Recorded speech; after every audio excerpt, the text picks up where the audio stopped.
Hello guys, welcome back. So front கேமராலேருந்து நான் shoot பண்ணிகிட்ருக்கிறேன். அதே மாதிரி கொஞ்சம் இருட்டாக இருக்கும், ஏன்னா லைட் எதுவுமே போடலை, கொஞ்சம் அட்ஜஸ்ட் பண்ணிக்கோங்க. ஸோ எப்போவுமே நான் விலாகெல்லாம் போடுறதில்ல. ஸோ கொஞ்சம் விலாகெல்லாம் கூட அப்பப்போ போட்டால் இது ரீச் ஆகுதோ இல்லையோ, இது ஒரு மெமரிஸாக இருந்துரும்ல. இந்த நேரத்தில் நான் இது பண்ணிகிட்ருந்தேன். ஸோ இது பார்த்திங்கன்னா 2025 அக்டோபர் மாதம் தீபாவளி. கரெக்டாக இன்றைக்கி சனிக்கிழமை, திங்கக்கிழமை தீபாவளி. ஸோ என்னடா சொந்த வீட்டில் யாருமே இல்லையா அப்படின்னு பார்க்குறீங்களா? ஏன்னா எல்லோரும் எங்கள் அக்கா வீட்டுக்கு போயிருக்கிறாங்க, சென்னை. ஸோ நீ ஏடா போகல அப்படின்னு கேட்டிங்கன்னா, ஏன்னா எனக்கு இந்த படிக்கிற வேலையெல்லாம் நிறையா இருக்குது. ஏன்னா எனக்கு ஒரு சப்ஜெக்டில் அரியர் இருக்குது வேறு. ஸோ அது மெயினாக கிளியர் பண்ணணும். ஸோ அதுக்காண்டி நான் வீட்டில் இருக்கிறேன். அது எப்போ கிளியர் பண்ணுறேனோ அப்போ தான் நான் தீபாவளி செலிப்ரேட் பண்ணுவேன் அப்படின்ட்டு இருக்குது. So next month Deepavali. So அதனால் சரி நெக்ஸ்ட் மந்த் எக்ஸாம். பார்த்திங்களா, மைண்ட் எந்த அளவுக்கு டிஸ்டர்ப்டாக இருக்குன்ட்டு இந்த ஒரு அரியருக்காண்டி. ஸோ அதுக்காண்டி தான் கால் தூக்கி வச்சு உட்காந்துருக்கேன். ஸோ தப்பாக நினச்சிக்காதீங்க. அதே மாதிரி தீபாவளியெல்லாம் எனக்கு பெருசாக இன்ட்ரெஸ்ட் எல்லாம் ஒன்றும் இல்லை. ஏன்னா வாழ்க்கையில் பிரச்சனை இருக்கும்போது எல்லாம் அந்த ஃபெஸ்டிவல்ஸ் எல்லாம் நம்ம மைண்ட்லேருந்து அதெல்லாம் வெளியே போயிடும். ஸோ இதெல்லாம் துணியெல்லாம் மடித்து வைக்கணும். எங்கள் அம்மா துவைச்சிட்டு போயிருந்தாங்க, அதெல்லாம் மடித்து வைக்கணும். ஸோ நிறையா வேலை இருக்குது. மணி டைம் பார்த்திங்கன்னா கரெக்டாக இப்போ அங்கே வால் கிளாக்கில் நான் சொல்கிறது நம்பிக்கைங்க, மணி இப்போ கரெக்டாக 11 மணி ஆகுது. ஸோ இன்னும் நான் எதுவுமே சாப்பிடல. 9 மணிக்கு எழுந்திரிச்சேன். ஸோ வெளியே போகலான்னு பார்த்தா அந்த மேலே வீடு கட்டிகிட்டு இருக்கிறாங்க. ஸோ அதுக்காண்டி அந்த டைல்ஸ் அந்த கிச்சன் டைல்ஸு ரொம்ப பெருசாக இருக்கிறதுனால மேலே எடுத்துகிட்டு போகாத காரணம் பட்சத்தில் ரோட்டில் வச்சு கட் பண்ணிகிட்ருக்குறாங்க. ஸோ அதனால் என்னால் வண்டியும் இறக்க முடியாது. நான் காட்டுறேன் இருங்க.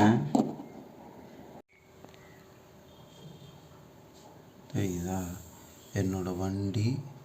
ஆக்சுவலாக ஒரு லேபர் பாத்ரூம் போயிருக்கிறாங்க. நான் சத்தமாக பேசினா கேட்கும். இந்த பாருங்கள் என் வண்டி அங்கே கரெக்டாக வேலை பார்த்துட்ருக்குறாங்க. ஸோ வண்டி கீழே இறக்க முடியாது. டைம் பார்த்திங்கன்னா கரெக்டாக 11 மணி ஆகுது. பக்கத்துலேருந்து காட்டுறேன். 11 மணி ஆகுது. வீட்டில் வேறு யாருமே இல்லை. நல்லா பார்த்துக்கோங்க. ஸோ அவங்க குடத்துல தண்ணி கேட்டாங்க.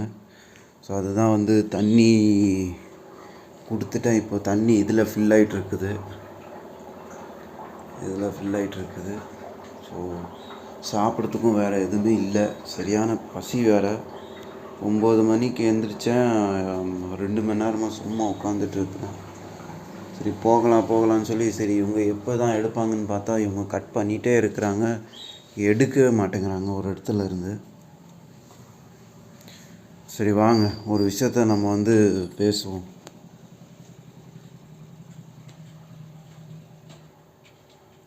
மொத்த லேபர்ஸ் எல்லாம் வந்துட்டாங்க.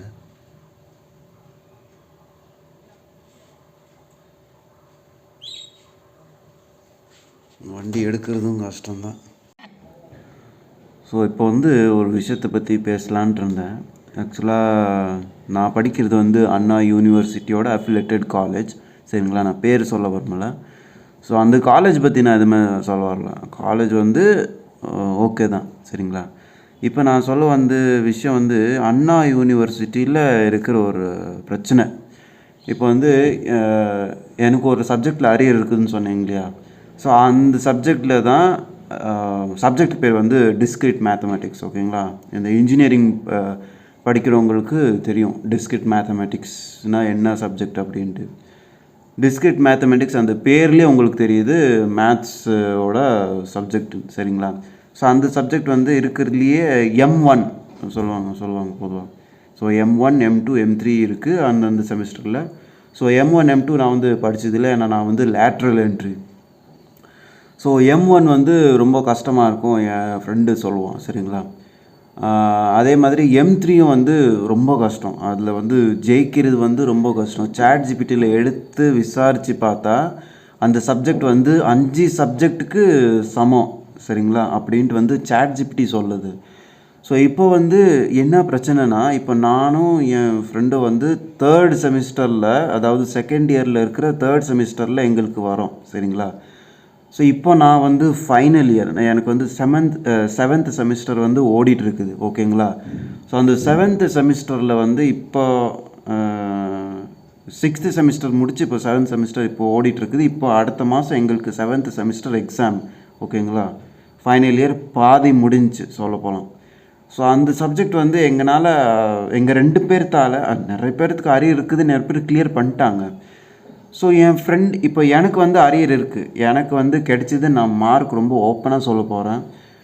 100ல் வந்து எனக்கு வெறும் 2 மார்க் தான் வந்து கொடுத்தாங்க, சரிங்களா. என் ஃப்ரெண்டுக்கு வந்து 10 மார்க் மட்டும்தான் கொடுத்தாங்க. ஆனால் என் ஃப்ரெண்டு வந்து ரொம்ப அந்த ரீவேல்யூஷன், உங்களுக்கு இன்ஜினியரிங் அதாவது காலேஜ் படிக்கிறவங்களுக்கு வந்து தெரியும். சாரி, அந்த லேபர்ஸ் கூப்பிட்டுட்டு இருந்தாங்க. ஸோ எதை பற்றி பேசிகிட்டு இருந்தேன்? இப்போ வந்து அந்த சப்ஜெக்டில் வந்து என் ஃப்ரெண்டுக்கு வந்து 10 மார்க் கிடச்சிது. ஸோ அவன் வந்து சொல்லிகிட்டு இருந்தான், இந்த மாதிரி ரீவேல்யூஷன் போட்டு பார்க்கலாம், ஃபஸ்ட்டு ஃபோட்டோ காப்பி இது பண்ணலாம். நானும் ஃபோட்டோ காப்பி இது பண்ணி தான் எங்கள் 2 பேர்த்தோடைய மார்க் தெரிஞ்சிச்சு. நான் வந்து உங்களுக்கு ஃபோட்டோ போட்டு காட்டுறேன், சரிங்களா. அந்த மார்க் ஷீட் சொல்கிற பாருங்கள், அந்த ஃபோட்டோ காப்பியோட வந்து ஜெராக்ஸு காப்பி அவங்க ஸ்கேன் பண்ணி அனுப்புவாங்கள்ல அண்ணா யூனிவர்சிட்டியில், காலேஜ்லேருந்து ரிசீவ் பண்ணி. ஸோ என் ஃப்ரெண்டோடது இருக்குது, என்னோடது இருக்குது. கொஞ்சம் டேமேஜ் ஆகிடுச்சு, பட் நான் ஃபோட்டோ இங்கே போடுறேன், சரிங்களா. ஸோ அந்த ஃபோட்டோவில் பாருங்கள், என் ஃப்ரெண்டு வந்து சொல்கிறான், எனக்கு வந்து நம்பிக்கை இருக்குது, நான் வந்து ரீவேல்யூஷன் வந்து அப்ளை பண்ணுறேன். ஸோ அதுக்கப்புறம் வந்து ரீவேல்யூஷனுக்கு அப்ளை பண்ண பிறகு ஃபஸ்ட்டு நம்ம காலேஜில் வந்து ரெக்கமெண்ட் பண்ணுறாங்களா, நான் ரெக்கமெண்ட் பண்ணுறாங்களான்ட்டு அப்படி நம்ம வந்து ஸ்டாஃப்ஸ் அந்தந்த சப்ஜெக்டோடைய ரெஸ்பெக்டிவ் ஸ்டாஃப்ஸ்கிட்ட நம்ம வந்து போய் பேப்பரை காட்டுவோம், சரிங்களா. ஸோ அவங்க வந்து மார்க் பார்த்து அதுக்கப்புறம் நம்ம அந்த காலேஜ் ஸ்டூடெண்ட்னால அந்த மார்க் வந்து அவங்க என்ட்ரி பண்ணிடுவாங்க. ஸோ 45 மொத்தம் வந்து அதில் வந்து மார்க்கு வந்து காலேஜ்லேருந்து ஸ்கோர் பண்ண மாதிரி அப்படின்னு சொல்கிறாங்க.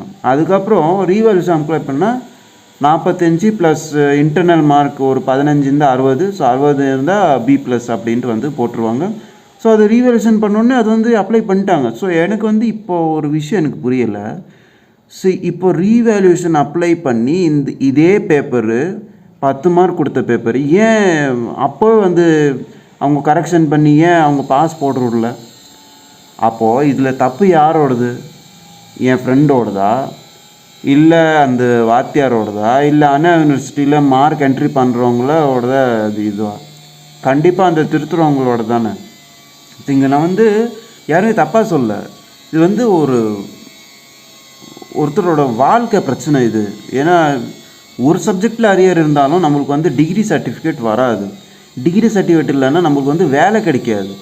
ஸோ இப்போது என் ஃப்ரெண்டு வந்து நல்லா எழுதியிருக்கிறான்னு சொல்கிறான், அதே மாதிரி அவன் பாஸ் பண்ணி விட்டாங்க ரீவேல்யூஷனில். ஸோ ரீவேல்யூஷன் வந்து ஃப்ரீ கிடையாது. ஃபஸ்ட்டு ஃபோட்டோ காப்பிக்கு வந்து 300 ப்ளஸ் டிடி சார்ஜுன்னு ஒன்று வந்து காலேஜில் வாங்குகிறாங்க, 50 ருபீஸ். ஸோ 350 ருபீஸ் ஃபோட்டோ காப்பிக்கு மட்டும். அதுக்கப்புறம் மறுபடியும் வந்து நம்ம ரீவேல்யூஷன் பண்ணோம்னா 400 ருபீஸ் தேவைப்படுது ஒரு சப்ஜெக்ட்டுக்கு, ப்ளஸ் டிடி சார்ஜ். அந்த டிடி சார்ஜ் எதுக்குன்னு எங்களுக்கும் தெரியல, யாருக்கும் தெரியல.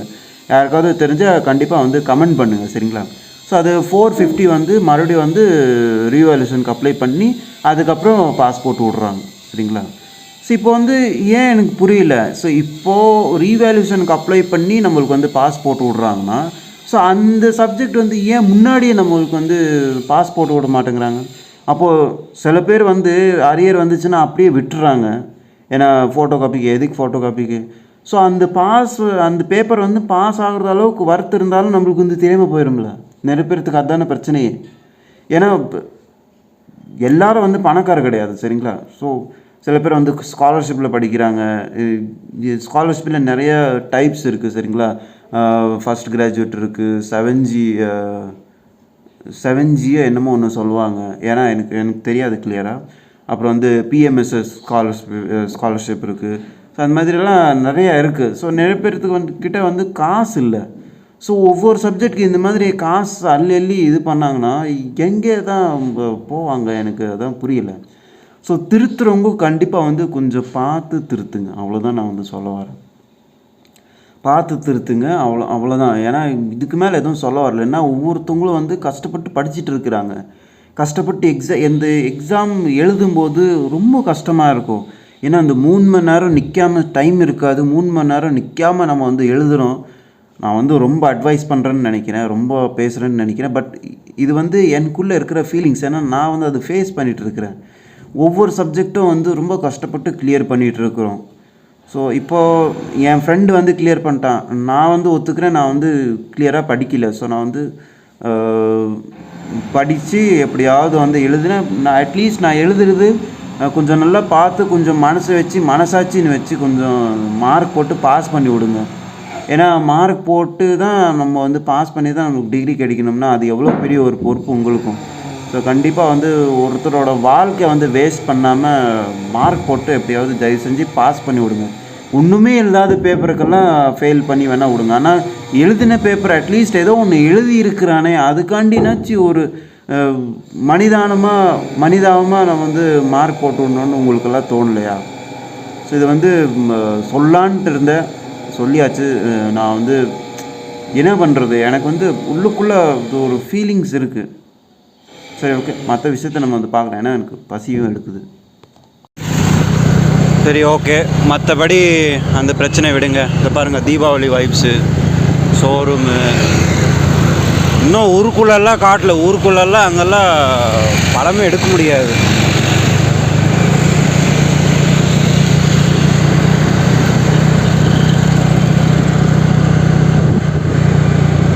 சரி, வீட்டில் போய் கண்டினியூ பண்ணுறேன். ஏன்னா ஒத்த கையில் ஓட்டிட்டு வச்சுட்டு ஓட்ட முடியாது.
ஸோ மேலே வீடு கட்டிகிட்ருக்குறாங்கன்னு சொன்னார்ல, அதே தான் வீடு கட்டிகிட்ருக்குறாங்க. அப்புறமா நான் வந்து கம்ப்ளீட் ஆன பிறகு நான் முழுசாக காட்டுறேன். இல்லை இடையில ஃப்ரீயாக இருக்கும்போது காட்டுறேன் என்ன ஏதுன்ட்டு. ஸோ இதுக்காண்டி தான். ஸோ நான் வந்து அந்த ஓரமாக அங்கேருந்து வண்டியை கீழே இறக்கிட்டு போயிட்டு வந்தாச்சு, சாப்பிட்டுட்டு வந்தாச்சு. என்ன சாப்பிட்டுன்றலாம் கேட்காதீங்க, என்னடா இவன்னு சொல்லுவீங்க. ஸோ இப்போ பார்த்திங்கன்னா கரெக்டாக 5 மணி ஆகுது. நான் காலையில் உங்களுக்கு சொல்லியிருப்பேன். ஆக்சுவலாக இது வந்து நீங்கள் குயிக்காக பார்த்துருப்பீங்க. ஸோ இப்போ 5 மணி ஆகுது, சாயங்காலம் 5 மணி. நான் வந்து வெளியே போய் சாப்பிட்டேன்னு சொன்னேன்ல. ஸோ பெருசாக சொல்லிக்கிறதவளுக்கெல்லாம் ஒன்றும் இல்லை. நான் வந்து சாப்பிட்டது ஒரு டீ, அப்புறம் 2 கேக்கு, அவ்வளோதான். அதுக்கப்புறம் எதுவுமே சாப்பிடல. நான் எப்போவுமே இப்படியெல்லாம் இருக்க மாட்டேன். வீட்டில் எல்லோரும் வெளியே போயிட்டாங்கன்னா அதுக்கப்புறம் தான் எனக்கு இந்த சாப்பிட்ற இன்ட்ரெஸ்ட்டு அந்த மாதிரிலாம் எல்லாமே போயிடும். நைட்டு மட்டும் முக்கியமாக சாப்பிட்டுக்குவேன். அதாவது நாள் கணக்கெல்லாம் பார்க்க மாட்டேன். இன்றைக்கி சாட்டர்டே இல்லைன்னா வெள்ளிக்கிழமை இல்லைன்னா செவ்வாய்க்கிழமை அப்படின்ட்டு நான் பார்த்துட்ருக்க மாட்டேன். சிக்கன் அந்த மாதிரி நான்வெஜ் நான் சாப்பிட்ருவேன். ஏன்னா சாப்பிட்றது தானே, நம்ம என்ன கொலை கற்பழிப்பு இதுவாக நம்ம செஞ்சிட்ருக்குறோம். ஸோ சாப்பிட்ற விஷயத்தில் எதுக்கு இதெல்லாம்? நான் ஏதாவது உளர்றேன், ஏதாவது வார்த்தை ஏதாவது வேறு மாதிரி வருது, அதாவது டங் ஸ்லிப் ஆகும்ல, ஸோ அந்த மாதிரி வரும். ஏன்னா பசி அந்த அளவுக்கு. நீங்கள் சொல்லலாம், ஏன் வெளியே போய் சாப்பிட வேண்டியதானே? சாப்பிட்றேன், ஆனால் அதான் தனியாக ஒருத்தர் நீங்கள் தனியாக இருந்து பாருங்கள். மேக்ஸிமம் நிறைய பேர் தனியாக இருப்பீங்க. பட்டு எனக்கு தனியாக இருந்து பழக்கம் இருக்குது, பழக்கம் இல்லாமல் இல்லை. பட் தனியாக இருந்தால் எனக்கு எல்லாமே அந்த இன்ட்ரெஸ்ட் போயிடும். என்னோடய வேலை மட்டும் பார்த்துட்டு வந்து இருந்துருவேன். ரொம்ப வளர்றேன்ல எனக்கு தெரியும். ஸோ முக்கியமாக இந்த யூனிவர்சிட்டியோடது தான் மேக்ஸிமம் நான் யோசிச்சுட்டே இருக்கிறேன். ஏன்னா இப்போ நான் வந்து டிஎம்மில் இந்த அரியர் நான் வந்து கிளியர் பண்ணால் தான் எனக்கு வந்து சர்டிஃபிகேட்ஸ் எல்லாம் வந்து எனக்கு கிடைக்கும். இந்த வீடியோ வந்து ரொம்பவே சோகமாக ஒரு மாதிரி டல்லாக இருக்கிற மாதிரி இருக்கும். பட்டு நான் எப்படி இருக்கிறேனோ அதுதான் நான் வந்து காட்ட முடியும். சும்மா கேமரா முன்னாடி ரொம்ப ஜாலியாக இருக்கிற மாதிரி காட்டணும். பட் அது நான் காட்ட விரும்பலை. இதுதான் நான். சப்போஸ் என்னோடய வீடியோஸ் வந்து உங்களுக்கு பிடிச்சிருந்துச்சுன்னா மறக்காமல் வந்து சேனலை சப்ஸ்கிரைப் பண்ணிக்கோங்க. நான் யூடியூப்லேயே வந்து சொல்கிறாங்க, இந்த மாதிரி சேனலை வந்து சப்ஸ்கிரைப் பண்ண சொல்லுங்கள் அப்படின்ட்டு. ஸோ எனக்கு அது சொல்கிற பழக்கம் இல்லை. பட் இருந்தாலும் கடமைக்காண்டி நான் வந்து சொல்லுவேன், கண்டிப்பாக வந்து சேனல் சப்ஸ்கிரைப் பண்ணிடுங்க. பிடிச்சிருந்தால் லைக் பண்ணுங்கள், ஓகேங்களா? அப்புறம் ரொம்ப பிடிச்சிருந்தா கமெண்ட் பண்ணுங்கள். மேக்ஸிமம் நான் போடுற வீடியோஸ் எல்லாமே வந்து பைக் ரிலேட்டடாகவும் கார் ரிலேட்டடாகவும் தான் மேக்ஸிமம் இருக்கும். அப்புறம் அது வந்து வெறும் ரிவ்யூவாக மட்டும் இல்லாமல் நான் வந்து ஒரு vlog டைப்பில் பண்ணுற மாதிரி தான். ஏன்னா எனக்கு எது பிடிக்குமோ அதுதான் நான் வந்து பண்ண முடியும். சும்மா இந்த காசுக்காண்டி எல்லாம் நான் இங்கே வரல, எனக்கு பிடிச்சது மாதிரி நான் வந்து இங்கே பண்ணலான்ட்டு இருக்கேன். ஸோ அப்படி தான் எனக்கு வந்து vlogging பண்ணவும் ரொம்ப பிடிக்கும். அதே மாதிரி கார்ஸ் பைக்ஸ் வந்து ரொம்பவே பிடிக்கும். ஆனால் நான் வந்து மெக்கானிக்கல் ஸ்டூடெண்ட் கிடையாது, I am CSC student. But எனக்கு சிஎஸ்சியில் பெருசாக ஒன்றும் இன்ட்ரெஸ்ட் இல்லை. ஏன் என்ன ஏதுன்ட்டு நான் வந்து இன்னொன்று வீடியோ போடுறேன், தெளிவாக இன்ஜினியரிங் பற்றி ஒரு தெளிவான ஒரு வீடியோ நான் வந்து போடுவேன் கண்டிப்பாக. ஏன்னா இன்ஜினியரிங் வீடியோ நான் வந்து போட்டால் தான், இன்ஜினியரிங்கோட வாழ்க்கை பற்றி போட்டால் தான் அடுத்தடுத்து இந்த +2 முடிக்கிறவங்க இல்லை 10th படிச்சுட்டு இருக்கிறவங்க இன்ஜினியரிங் பண்ணலாம், இன்ஜினியரிங் படிக்கலாம் அப்படின்ட்டு வந்து நிறைய பேர் வந்து யோசிச்சுட்டு இருப்பீங்க. ஸோ இன்ஜினியரிங் பண்ணால் எப்படி இருக்கும், என்ன ஆகும், என்ன இல்லை, எல்லாம் ஒரு தெளிவான ஒரு வீடியோ நான் வந்து கண்டிப்பாக நான் வந்து போடுவேன், ஓகேங்களா? ஸோ டிப்ளமா படிச்சுட்டு நம்ம வந்து இன்ஜினியரிங் பண்ணலாமா, இல்லை டிப்ளமா படிக்கலாமா? 10th முடிச்சுட்டு நிறைய பேர் வந்து டிப்ளமாலேயும் சேர்றீங்க. ஸோ டிப்ளமா பண்ணலாமா? ஏன்னா நான் வந்து டிப்ளமாவும் படிச்சுருக்கிறேன். டிப்ளமா படிச்சுட்டு ஆர்ட்ஸும் படிக்கலாமா அப்படின்ட்டு நிறைய பேர்த்துக்கு ஒரு கேள்வி இருக்கும். நிறைய பேர் வந்து டிப்ளமா படிச்சிருவீங்க, சரிங்களா? டிப்ளமா படித்து முடிச்சுட்டு நம்ம வந்து ஆர்ட்ஸ் காலேஜுக்கு போகலாமா அப்படின்னு வந்து நிறைய பேர் வந்து யோசிப்பீங்க. ஸோ அப்படிப்பட்ட ஸ்டூடெண்ட்ஸ்க்கும் நான் வந்து ஒரு வீடியோ போடுவேன். ஏன்னா நான் வந்து டிப்ளமா படிச்சுட்டு ஆர்ட்ஸ் காலேஜ்லேயும் ஜாயின் பண்ணியிருந்தேன். அதுக்கப்புறம் இன்ஜினியரிங் காலேஜும் இப்போ நான் வந்து படிச்சுட்டு இப்போ நான் வந்து ஃபைனல் இயர் நான் வந்து 7th செமிஸ்டர் நான் வந்து இப்போ படிச்சுட்ருக்கிறேன். இன்னும் ஒரு 2-3 வாரத்தில் முடிஞ்சிடும் 7th செமிஸ்டரு. அப்புறம் அவ்வளோதான். அதுக்கப்புறம் ப்ராஜெக்ட் ஒர்க் அது இதுன்னு தான் போயிட்டுருக்கோம். என்ன எதுன்ட்டு 8th செமிஸ்டர் பற்றி எனக்கு அந்த அளவுக்கு தெரியல. பட் மெயினாக ப்ராஜெக்ட் ஒர்க் ஒன்லி தான். ஸோ ஒரு வீடியோ நான் வந்து கண்டிப்பாக போடுவேன், சரிங்களா?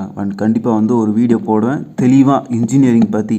ஏன்னா என்னோடய வாழ்க்கையில் என்ன இருக்குதோ அதுதான் நான் வந்து போட முடியும்.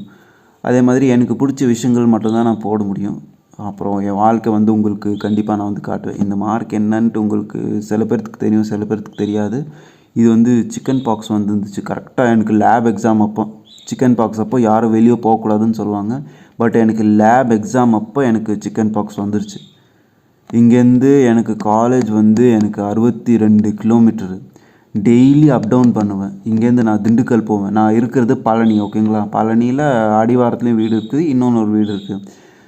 ஸோ பழனியிலேருந்து காலேஜுக்கு நான் வந்து 62 கிலோமீட்டர் நான் வந்து ட்ராவல் பண்ணுவேன், சரிங்களா?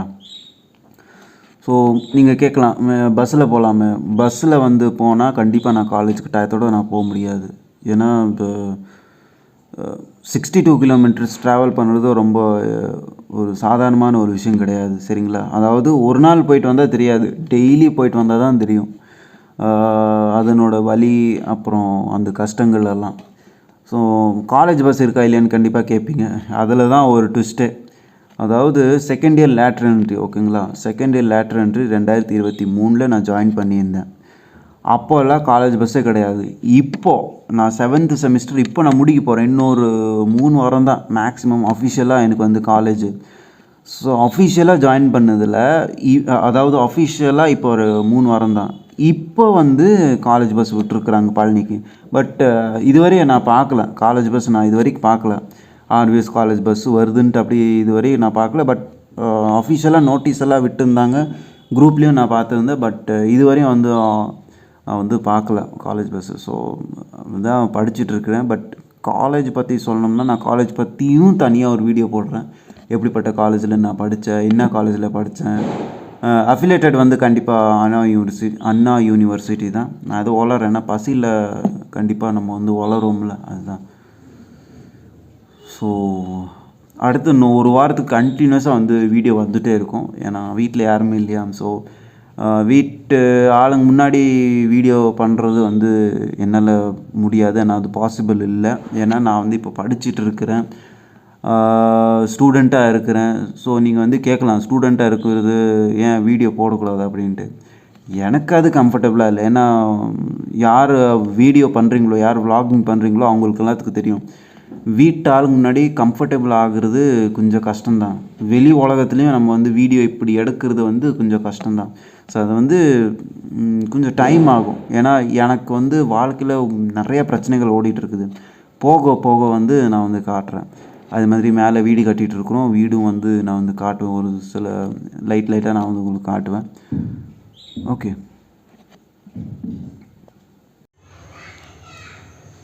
ஓகே கைஸ், இப்போ டைம் வந்து கரெக்டாக 6 மணி ஆகுது. ஸோ உள்ளே என்னென்ன வேலை நடந்துருக்குதுன்னு காட்டுறேன் உங்களுக்கு. மேலே வீடு கட்டிகிட்டு இருக்கிறோம். இப்போ தான் போனாங்க ஆளுங்க. வெளியே சாப்பிட போயிட்டு இருந்தேன். ஸோ இருட்டாக இருக்குது, லைட் போட்டு காட்டுறேன் உங்களுக்கு. ஸோ இங்கே பாருங்கள், மேலே இந்த மாதிரி சீலிங்கெல்லாம் போட்டிருக்குறாங்க. இந்த வெளிச்சத்தில் வந்து காட்டியிருக்கலாம், நாளைக்கு வேணுன்னா வெளிச்சத்தில் நான் உங்களுக்கு காட்டுறேன். இப்போ சும்மா நைட்டில் காமிச்சிட்றேன் உங்களுக்கு.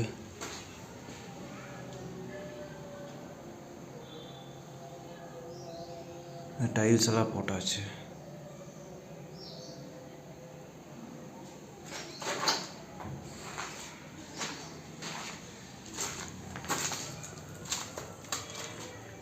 கிச்சன்லேயும் என்னமோ பசங்க பண்ணிகிட்டு இருந்தாங்களே, வேலை செய்கிற எல்லாரும் வந்து ஹிந்திக்காரங்க.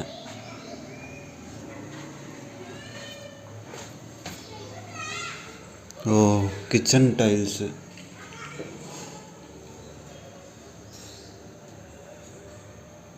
நல்லா இருக்கு.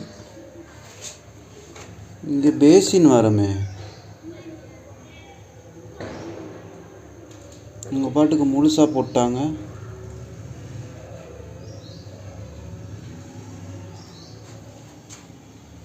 இவரை எப்படி கட் பண்ணுவாங்களா?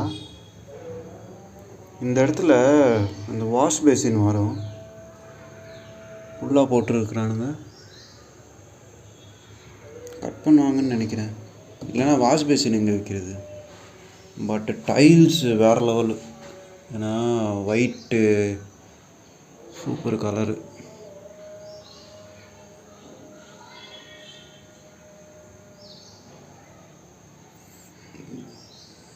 ஆக்சுவலாக வெளிச்சத்தில் உங்களுக்கு சரியாக நல்லாவே தெரியும், நல்லாவே தெரியும். ஆனால் இப்போ லைட்டாக இருட்டாயிருச்சு.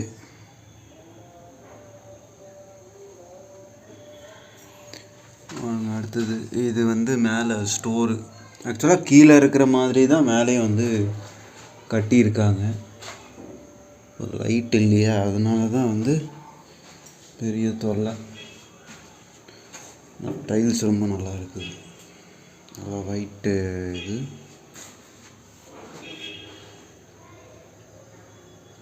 ஆனால் இது அம்மா மாத்திரைன்னு சொன்னாங்க, ஆனால் அதே கருப்பு தான் இங்கேயே வச்சிட்டாங்க. இந்த டைல்ஸு தெரியல என்னன்ட்டு. இது நான் செலக்ட் பண்ணுறது, ஒயிட் அண்ட் ஒயிட்டில் தான் இருக்கணும்னு சொல்லி தெரியலை.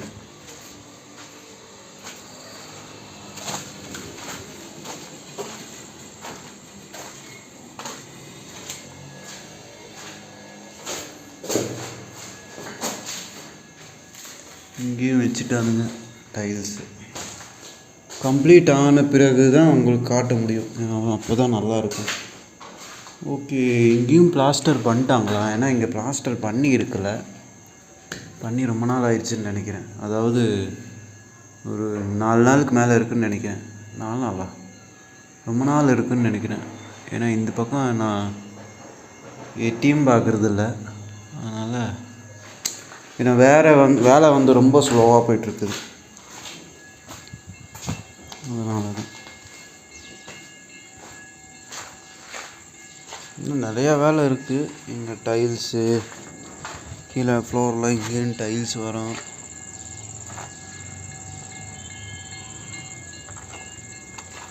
வாங்க மேலே போய் வீடியோ கட் பண்ணாமல் அப்படியே போட்டுட்ருக்கேன். இங்கேயும் வந்து இந்த ஸ்லாப் தெரியுதா? இந்த ஸ்லாப் வந்து இங்கே வந்துடும், இந்த இடத்துல.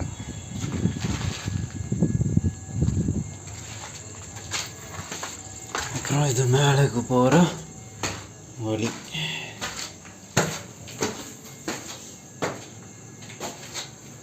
இங்கே ஒரு ரூம் இருக்குது.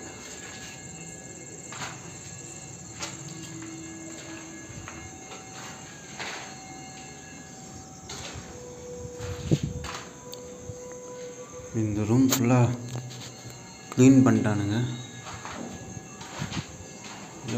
ஒன்றுமே இல்லை. எல்லாம் 6 மணி ஆயிடுச்சுங்களா, ஒரே இருட்டு. இது அப்படியே பார்த்துட்டு வந்திருந்தேன். இங்கேயும் பாதி டைல்ஸ் போட்டாங்க. இங்கேருந்தும் பழனி மலை தெரியும், இதா தெரியுதா உங்களுக்கு பழனி மலை? ட்ரெயின் வேறு வருது, வாங்க ட்ரெயின் காட்டுறவங்களுக்கு. இதான் மாடி. அங்கே இது கடைசியில் சிமெண்ட் போடுறதுனால தண்ணி இங்கே இது ஸ்டோர் ஆகிருக்கு. ஏன்னா அங்கே ஓட்டை இருக்குது, அது க்ளோஸ் பண்ணியிருக்குறாங்க நல்லா ஊருன்னுட்டு. ட்ரெயின் வருதுன்னு காணோம். சவுண்டு கேட்குதா உங்களுக்கு?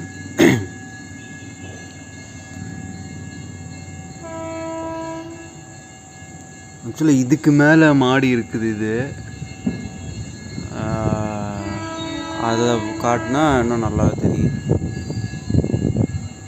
6 மணி ஆகுது. அமிர்தா எக்ஸ்பிரஸ் இருக்குன்னு நினைக்கிறேன். மதுரை டு ட்ரிவாண்ட்ரம் வரையும் போகும் இந்த வண்டி. இந்த நேரத்துக்கு எப்போவுமே டெய்லி வண்டி வந்துருச்சு.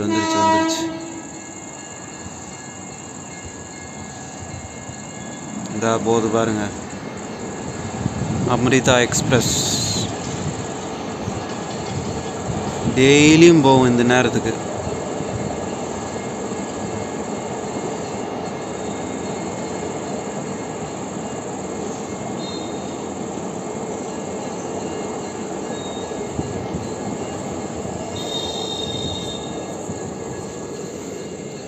அவங்க மேடிக்கு போகலாம். இங்கேயும் முதல்ல ஓப்பனாக இருந்துச்சு இந்த இடத்துல, இது தனியாக இது பண்ணிட்டாங்க.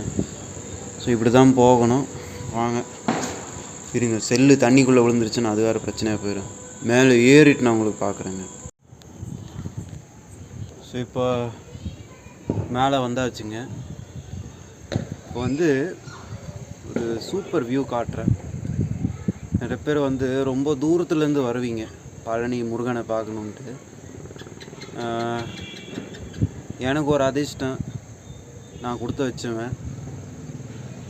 உண்மையே சொல்லணும், அதாவது பழனியில் சொந்த வீடு சரிங்களா, அது ஒன்றும் இல்லை, 2 வீடு. நான் ஏன் அங்கே பார்த்து பேசிகிட்டு இருக்கிறேன்னா, இந்த பாருங்க எப்படி நல்லா இருக்கா. அப்படியே இங்கிட்டு கொடைக்கானல் மலை. இன்னும் நைட் ஆச்சுன்னா நல்லா லைட்டெல்லாம் நல்லா அழகாக தெரியும். இப்போ தீபாவளி நேரம் வேறையா, அங்கே அந்த பட்டாசு வெடிக்கிறது, அந்த ராக்கெட்டெல்லாம் மேலே போய் வெடிக்குது இல்லை, அந்த ஷார்ட்ஸு அதெல்லாம் வந்து எல்லாமே நல்லா சூப்பராக தெரியும் கொடைக்கானலில் இருக்கிறது. பாருங்க, சூப்பராக இருக்குது. அதாவது இந்த வீடு வாங்கி கிட்டத்தட்ட ஒரு 3 வருஷம் ஆயிடுச்சுங்க. 3 வருஷமாக இந்த வியூவை பார்த்துட்ருக்குறேன். ஆனால் ஒரு நாள் கூட போர் அடிச்சது இல்லைங்க. என்ன தான் மைண்டு டென்ஷனாக இருந்தாலும் டென்ஷன் ஃப்ரீ இடம்னா இதுதான். அது வேறு தீபாவளி நேரமாக பட்டாசு சும்மா பட்டையை கலப்பேன். ஸோ இன்றைக்கி வந்து அம்மா எல்லோரும் நான் சொன்ன மாதிரி தான் எல்லோரும் ஊருக்கு போயிருக்கிறாங்க, சென்னை போயிருக்கிறாங்க. ஸோ அம்மா வந்து சொன்னாங்க மாவு வழக்கு வந்து பண்ணணுன்ட்டு. அது இன்றைக்கி அது பண்ணணும். அதாவது நம்ம யம பகவானுக்கு நம்ம வந்து ஒரு நன்றி சொல்கிற மாதிரி, சாமி கும்பிட்ற மாதிரி யம பகவானுக்கு. அப்படி தான் எங்கள் அம்மா சொன்னாங்க. எனக்கு கிளியராக தெரியாது, எங்கள் அம்மா சொன்னது வச்சு தான் நான் சொல்கிறேன். பாருங்க, சூப்பராக இருக்குதுங்களே. கேமராவில் உங்களுக்கு வீடியோலேயே பார்க்கும்போது எப்படின்னா பாருங்க, அட்டகாசங்க சூப்பர். அந்த ஆஹா ஓஹோ எஃபெக்ட்னு சொல்லுவாங்கள்ல, அந்த எஃபெக்ட் இங்கே சொல்லலாம். முருகன்னாலே அழகுதாங்க. சப்போஸ் உங்களுக்கு வந்து பழனி பற்றி வேறு ஏதாச்சும் வந்து உங்களுக்கு தெரியணும், இல்லை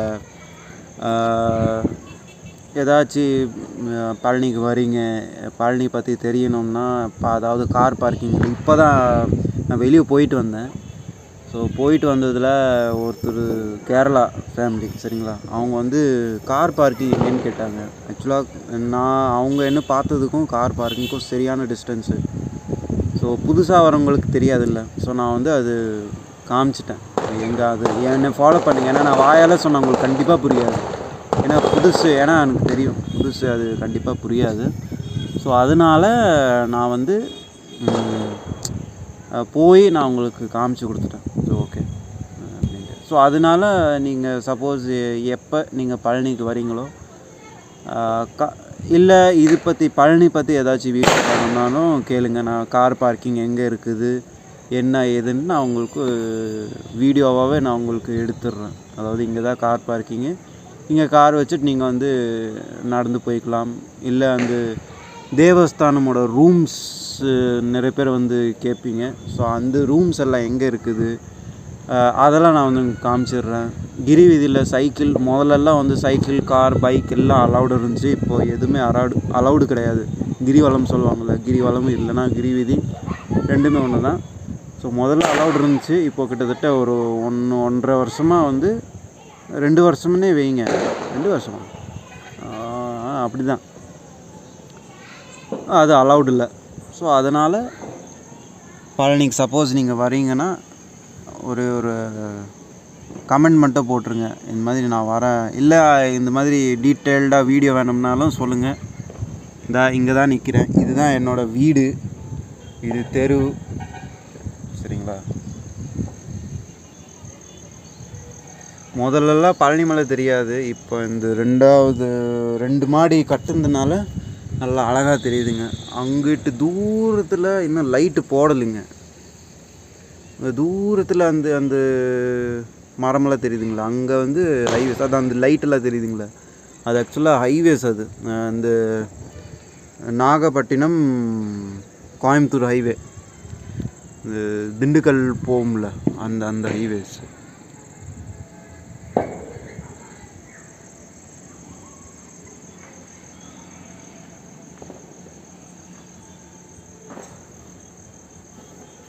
தூரத்தில் கேமராவில் தெரியாது, ஆனால் தூரத்தில் அங்கே வந்து ஏதோ திருவிழா போல், சரியான லைட்டு. இதுதாங்க அழகு. நைட்டில் ஒரு அழகு இருக்கும், காலையில் ஒரு அழகு இருக்கும். அதான் ஒவ்வொரு நேரத்துக்கும் ஒவ்வொரு அழகு இருக்கும். இப்போ ஒரு அழகு இது.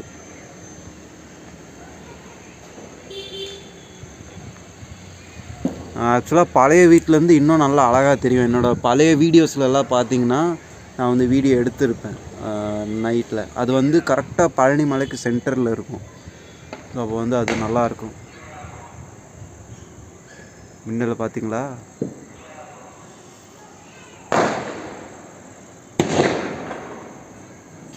எங்கிட்டு கேமரா திருப்புறதுன்னே தெரியல, நாலா பக்கமும் வெடி வெடிச்சிட்டு இருக்கிறாங்க. நான் வந்து உங்களுக்கு வெளிச்சத்தில் நாளைக்கு காட்டுறேன் வீடு என்ன இதுன்ட்டு எப்படின்ட்டு. ஏன்னா இப்போ இருட்டில் இப்போ காட்ட முடியாது, லைட்டாக இப்போ பார்த்ததோட சரி. ஆனால் நாளைக்கு நான் வந்து உங்களுக்கு காட்டுறேன். ஏன்னா நாளைக்கு வந்து யாரும் வேலைக்கு வர மாட்டாங்க, ஏன்னா நாளைக்கு வந்து ஞாயிற்றுக்கிழமை, சரிங்களா?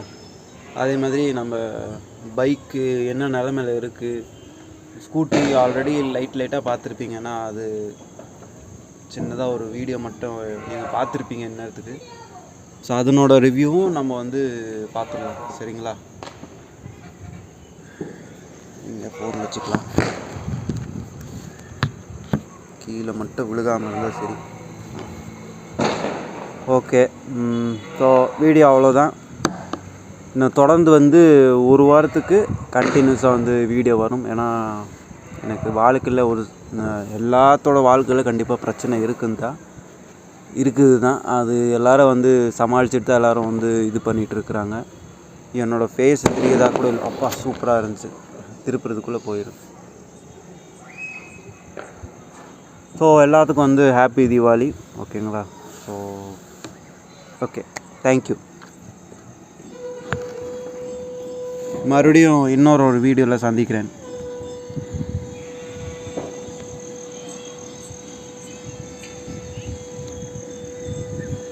ஓம் சரவண பவாய நமः.